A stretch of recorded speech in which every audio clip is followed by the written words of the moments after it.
Hello, fellow YouTubers. Welcome to YouTube Gaming Community. I'm your host, Trouble8385.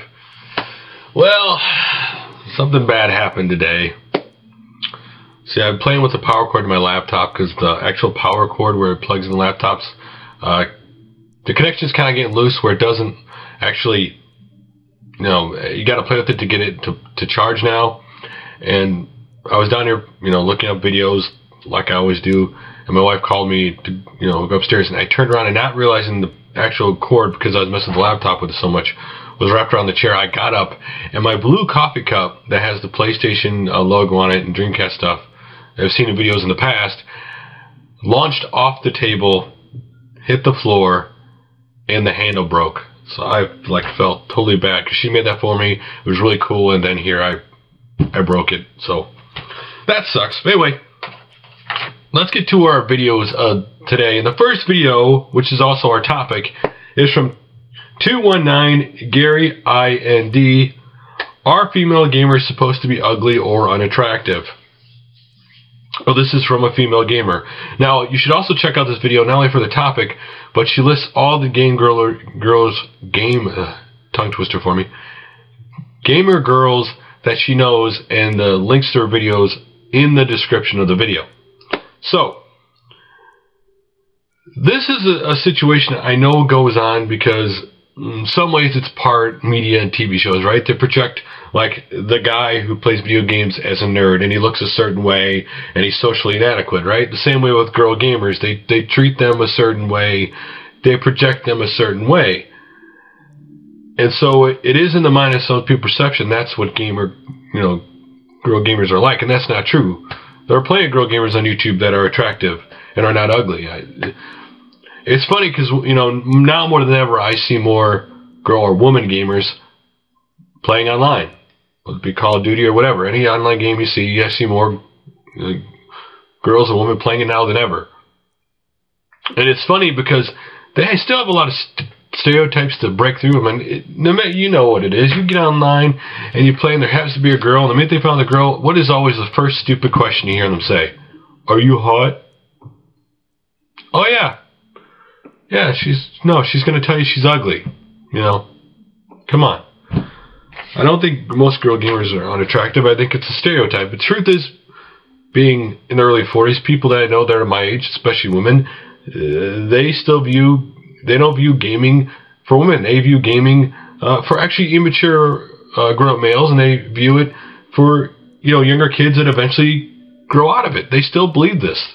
They don't believe women should be playing games. They don't believe that. They believe there's a perception, and that if you're a woman, you shouldn't be playing video games. And it's a shame that perception's out there, because games now are for everybody. They're not just for one. The good thing is they're not just for only male or only one demographic. They're for every demographic and And so it was just a question someone brought up to her the other day. She thought she'd talk about. So anyway, guys, you should go check out a video or leave a comment or video response to this video below. We'd love to hear your thoughts. So the next video we have today is from xcornmuffinx. A quick look at Space Fisherman for the PlayStation 2.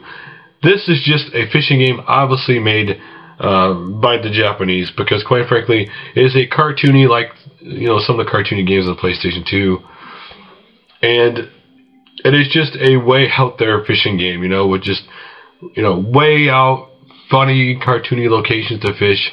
You really have to check out. In some ways maybe a cartoon style, somewhat like Monkey Island if you've seen those games on the PlayStation 2.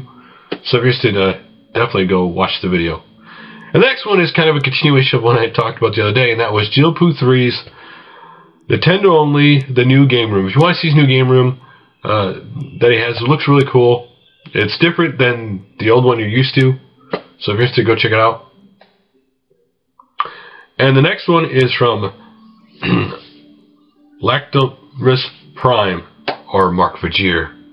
And it is Science Experiment X NeoGeo. Someone asked him to do this, and basically in his experiments he's weighing how much NeoGeo cartridges weigh.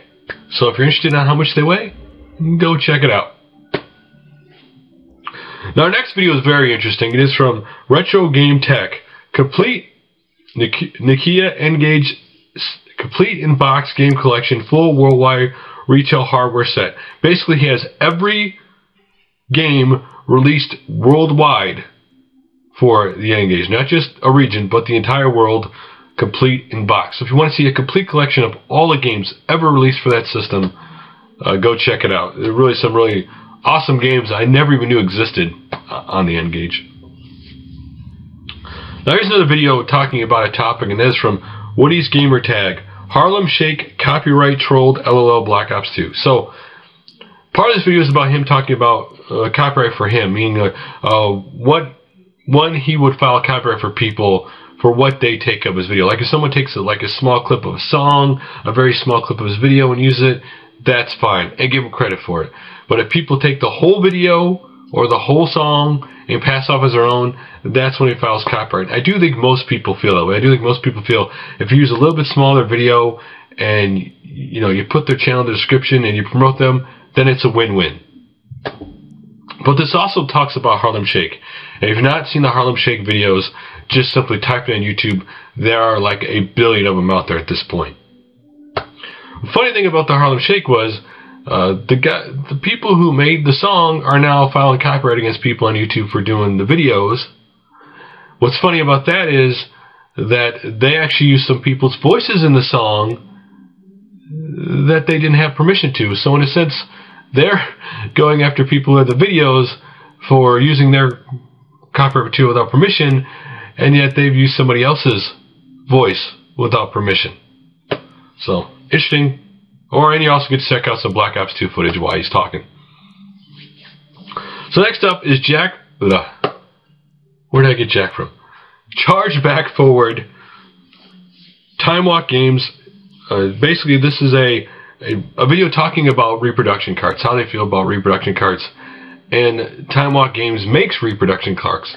Like they made a clock tower reproduction cart for the Super Nintendo with awesome looking box. It looks just like the box looks just like a Super Nintendo box back in the day.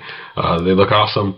So if you want to not only do you want to hear talk about how they feel about reproduction cart, but also just to see these reproduction games made by TIMEWALK Games, go check it out. So our next one's really cool. It's some YourMKArcadeSource Killer Instinct 2 machine 6-in-1 multi-game marquee. So basically, he has a Killer 2 Instinct machine that's a 6-in-1, so you could play 6 different arcade games in it.